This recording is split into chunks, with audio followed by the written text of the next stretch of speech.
नमस्कार दोस्तों। रामायण में प्रभु श्री राम की सेना में ऐसे तो कई योद्धा थे जिसमें अंगद की बहुत प्रभावशाली बहुत इम्पोर्टेंट भूमिका रही है। चलिए जानते हैं रामायण के महाबलशाली योद्धा अंगद की भूमिका के बारे में। अंगद कौन था? अंगद किसका पुत्र था? अंगद सीता माता का पता लगाने के लिए लंका क्यों नहीं गया था? अंगद को उसके पिता ने क्या ज्ञान दिया था? अंगद का पैर इतना शक्तिशाली कैसे था? अंगद महाबलशाली बाली का पुत्र और देवराज इंद्र के पोते तथा वानर राज सुग्रीव का भतीजा था। अंगद की मां का नाम तारा था जो एक अप्सरा थी। अंगद के पिता किष्किंधा नरेश बाली इतने ताकतवर थे कि उन्होंने प्रभु श्री राम से पहले ही रावण को युद्ध में पराजित कर दिया था। जब भी श्री राम ने अंगद के पिता बाली का वध किया था तब बाली को अपनी गलती का एहसास हुआ था। कैसे उसने अपने छोटे भाई के साथ आवेश में आकर क्या कर दिया। तब बाली ने अपने पुत्र अंगद को अपने पास बुलाया और अपने पुत्र को 3 बातों का ज्ञान दिया। वो नहीं चाहता था कि जैसे उसने आवेश में भरकर अपने छोटे भाई से शत्रुता की, ऐसी गलती उसका बेटा भी करे। उसने अपने बेटे अंगद को कहा, बेटा हमेशा देशहित, प्रजाहित और सब स्थितियों को समझकर उसके बाद ही कोई फैसला लेना। दूसरी बात, किसी के साथ कैसा व्यवहार करना है, उसके हित के लिए क्या सही होगा और उसका आपके जीवन में क्या प्रभाव पड़ेगा, सब चीज़ों का खुद विचार विमर्श करने के बाद उस तरह से अपना व्यवहार उसके साथ रखना। और तीसरी बात, हमेशा अपने से पहले दूसरों का दुख देखना और उसको समझना, यही जीवन का एकमात्र सार है। और आजीवन प्रभु श्री राम की सेवा करने को कहा। उसके बाद सुग्रीव से वादा लिया कि वो अंगद को अपने बेटे की तरह रखेगा। बाली की मृत्यु के बाद अंगद को किष्किंधा का राजकुमार बनाया गया। अंगद भी महाबली हनुमान की तरह शक्तिशाली और बुद्धिमान था। इसके साथ साथ वो हनुमान और जामवंत जी की तरह प्राण विद्या भी जानता था। युद्ध के समय अंगद ने कई बार अपना पराक्रम दिखाया। सीता माता की खोज के समय अंगद को सभी वानरों की कमान सौंपी गई, या यूं कहें अंगद को सेना दल का मुखिया बनाया गया और सीता माता को ढूंढने निकल गए। तब उनकी मुलाकात पक्षीराज गरुड़ के भाई संपाति से हुई, जिनके पंख सूरज के तेज के कारणवश जल गए थे, जिसके बारे में हम आपको गरुड़ और जटायु की वीडियो में बता चुके हैं। संक्षेप में जानने के लिए हमारी उस वीडियो को देखें, जिस कारण वो लंबे समय तक उन वानरों की प्रतीक्षा कर रहे थे।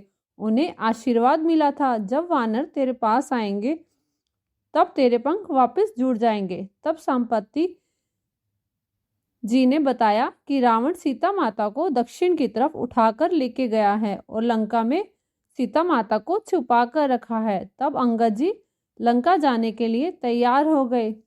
तब रीछ जामवंत ने अंगद को सेना प्रमुख होने के कारण नहीं भेजा और प्रभु श्री राम भक्त हनुमान जी को लंका भेजा गया। इसके बाद जब रावण और राम का युद्ध शुरू होने जा रहा था, तब प्रभु श्री राम रावण के सामने संधि का प्रस्ताव रखना चाहते थे। संधि का मतलब होता है दोनों दल आपस में समझदारी से काम ले, जिससे युद्ध टल जाता है। प्रभु श्री राम युद्ध नहीं करना चाहते थे, वो रावण को एक और मौका देना चाहते थे। इसके लिए उन्होंने अंगद को शांति दूत बनाकर लंका भेजा। वहां जाकर उन्होंने कहा, मैं प्रभु श्री राम का सेवक हूँ और शांति प्रस्ताव लाया हूँ। रावण, तुम सीता माता को प्रभु श्री राम को वापस लुटा दो, युद्ध टल जाएगा। अंगद के बहुत समझाने पर भी रावण नहीं माना। उसे अपनी शक्ति पर बहुत घमंड था। रावण ने भरी सभा में अंगद का अपमान किया, जिसके चलते अंगद ने गुर्रार कर बोला, मैं प्रभु श्री राम का दूत होने के नाते एक चुनौती देता हूँ।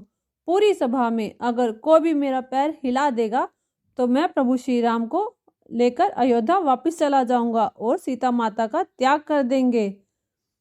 हनुमान और जामवंत जी की तरह अंगद में अपार शक्तियों का भंडार था, जिसमें से एक थी प्राण विद्या, जिसमें शरीर इतना अधिक बलशाली हो जाता है कि कोई भी उसको हिला नहीं पाता। इस विद्या को अपनाकर अंगद ने अपने पैर को इतना भारी कर लिया और वो जम सा गया, जिस कारण रावण की सभा में बैठे सभी महारथियों में से कोई भी अंगद के पैर को हिला नहीं पाया।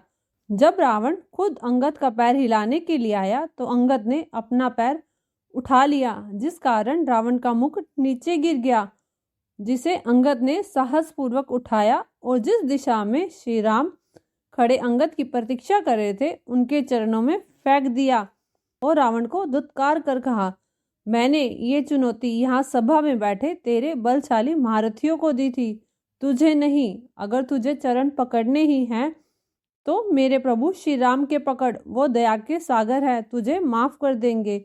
इसके बाद जब युद्ध हुआ तो युद्ध में रावण के बेटे देवांतक को मौत के घाट उतार दिया। इसके बाद जब अयोध्या में प्रभु श्री राम के राज तिलक के बाद सभी को विदा किया गया और जब प्रभु श्री राम अंगद के पास आए तो अंगद प्रभु श्री राम के चरणों में गिर गया और कहने लगा, प्रभु मुझे अपने से दूर मत करो, मुझे अपने चरणों में ही रहने दो। तब श्री राम प्रभु ने अंगद को हृदय से लगाया और समझा बुझाकर किष्किंधा वापस भेज दिया। दोस्तों, ये थे प्रभु श्री राम के सेवक अंगद। अंगद का प्रभु श्री राम पर अटूट विश्वास होने के कारण अंगद रावण की सभा में इतना बड़ा चैलेंज दे पाया। कैसे उसने कह दिया, अगर मेरा पैर उठा दिया तो हम सीता माता का त्याग कर देंगे। उसे अपनी शक्ति पे नहीं, अपनी भक्ति और अपनी श्रद्धा पर विश्वास था जो उसे प्रभु श्री राम पर थी, जिसके दम पर उसने रावण को इतनी बड़ी बात कहने का सामर्थ्य आया। दोस्तों, इसलिए कहा गया है शक्ति पर नहीं भक्ति पर विश्वास करो। इसलिए तुलसीदास जी ने कहा, कलयुग केवल नाम आधारा, सिमर सिमर नर उतर ही पारा। कहने का भाव यह है कि कलयुग का एकमात्र आधार नाम जप है। केवल नाम सुनने से और नाम का जप करने से मनुष्य भवसागर से पार हो जाता है। किसी भी अवस्था में, किसी भी परिस्थिति में नाम जप नहीं छोड़ना चाहिए, निरंतर नाम जाप करते रहना चाहिए। केवल नाम ही कलयुग से पार जाने का एक रास्ता है। वीडियो अच्छी लगी तो लाइक कीजिए और चैनल को सब्सक्राइब करना ना भूलिए। धन्यवाद।